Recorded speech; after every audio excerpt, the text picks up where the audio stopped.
Hello everyone, নতুন ব্লগে তোমাদের সবাইকে ওয়েলকাম। আজকে আমরা যাচ্ছি এইচএল মার্কেট বা হ্যাল মার্কেট।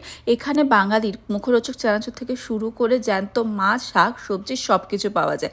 আজকে ওখানে গিয়ে দেখি জ্যান্ত পাবদা, পার্শে, কাঁকড়া, বিভিন্ন ধরনের মাছ, শাক, সবজি। আমি আর সুদীপ তো দেখে একদম কি বলবো, ভালোবাসার জায়গা আমাদের কাছে বলতে পারো বাজার।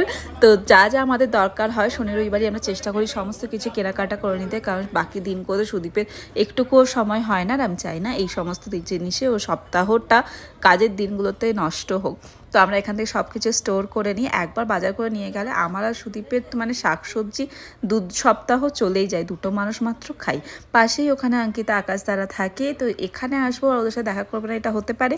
তো ওখানে গিয়ে আজকে অঙ্কিতা আমাদেরকে খাওয়ালো ইংলিশ ব্রেকফাস্ট। খুব ভালো বানিয়েছিল। ফার্স্ট টাইম আমি এর আগে ক্যাফেতে খেয়েছি, কোনোদিনও বাড়িতে খাইনি। বাট অঙ্কিতা একদম কী বলবো, গুড অ্যাটেম্প্ট, খুব ভালো হয়েছিল। সমস্ত খাবার দাবার খেয়ে পেট ফুল করে প্রচুর আড্ডা গল্প মেরে আমরা বাড়ি চলে এলাম। বাট আজকে বাজার করে আমি খুব খুশি হয়েছি।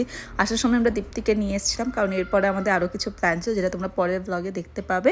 আর এরকম ছোটোখাটো ব্লগও যদি তোমার দেখতে ভালো লাগে তো প্লিজ লাইক করো ভিডিওটাকে, কমেন্ট করো, শেয়ার করো। যদি ফেসবুক থেকে দেখছো প্লিজ ফলো করো, আর যদি ইউটিউব থেকে দেখছো তো প্লিজ সাবস্ক্রাইব করে নিও। আর যদি তোমরাও এরকম বাঙালি মার্কেট খুঁজছো তাহলে প্লিজ হ্যাল মার্কেট একবার ভিজিট করতে পারো। বাংলা রিলেটেড সমস্ত জিনিসপত্র একই ছাদের তলায় সমস্ত কিছু পেয়ে যাবে। দেখা হচ্ছে তাহলে নেক্সট ভিডিওতে।